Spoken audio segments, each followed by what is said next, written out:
As effort to mitigate worst effect caused by COVID-19 outbreaks, government issuing Government Regulation Number 1, year 2020 as lieu of law or Perpu on state financial policy and financial system stability. Government will allocate as much as 405.1 trillion rupiah as state extra expenditure to push down the impact of COVID-19 outbreaks. In this infographic segment, I would like to elaborate it to you. The first data. This will be about government regulation in lieu of law or Perpu on state financial policy and financial system stability. As you can see, government will allocate extra expenditure as much as 405.1 trillion rupiah, 75 trillion rupiah for health, and so on. 110 trillion rupiah for social protection, 70.1 trillion rupiah for tax, incentive, and relaxation. And the move comes after President Joko Widodo declared a public health emergency, which will involve imposing large-scale social restrictions as stipulated in the health quarantine law. COVID-19 cases in Indonesia is the worst compared to the case that happened in Southeast Asia.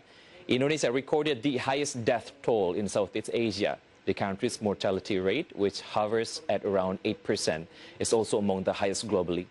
After this, Joko Widodo will need approval from the House of Representatives to pass the Perpu.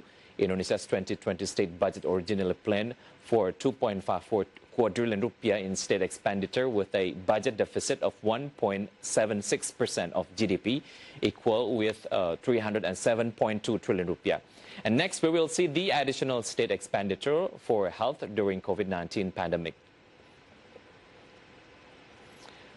This one is for health expenditure, or the amount of budget allocated for health spending, as much as 75 trillion rupiah will be allocated for personal protective equipment, test kit, reagent, upgrading 132 COVID-19 referral hospitals, including Athlete Village emergency hospitals, ventilators, and incentives for doctors and nurses and medical workers. The projected increase in the number of positive corona cases is feared to be unable to be anticipated by the existing health system in the country. The reason, Indonesia still lacks many specialist doctors who can handle COVID-19 patients. Based on data from the Ministry of Health, there are 321,544 hospital beds in Indonesia. This means that there are 12 mattresses for every 10,000 people in the country.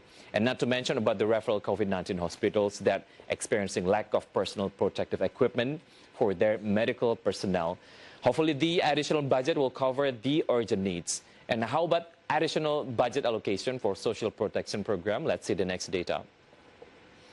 110 trillion rupiah for social protection will be allocated for cash transfer for 10 million Hope for Family recipients, pre-employment card for 5.6 million laid off and informal workers, and cash transfer for 20 million recipients. And after that, free electricity for 3 months starting April to 24 million households in the 450 VA category, and 50% discount for 7 million households in the 900 VA category. Spokesman of State Electricity Company, or PLN, Dwi Suryo Abdullah, on Tuesday evening said that the electricity company was waiting for an Energy and Mineral Resources Ministry regulation that will detail how PLN will execute the discount scheme. As it is known, electricity bills are one of the top 5 categories of non-food spending for poor households. Government will also allocate 70.1 trillion rupiah for tax incentive and relaxation. And this is the detailed data about it. 70.1 trillion rupiah for tax incentive will be allocated for tax incentives and relaxation for the most affected economic sectors, and postponement in paying credit of people's business, or we call it KUR, installment. And Center of Reform on Economics, or CORE Indonesia Research Director Peter Abdullah described the decision to increase spending and the state budget deficit limit as a brave step that should be appreciated. The amount is enough, although it is small relative to the stimulus and safety net measures of other countries. But this is as much as needed breakthrough amid the COVID-19 outbreak. Government will also allocate additional state budget expenditure as much as 150 trillion rupiah to finance the National Economic Recovery Program. Here's the detail about it.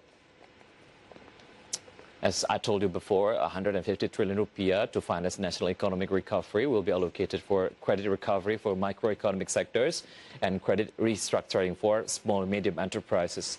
And other than additional state budget allocation, Bank of Indonesia issues the monetary stimulus policy through the triple intervention intensity policy.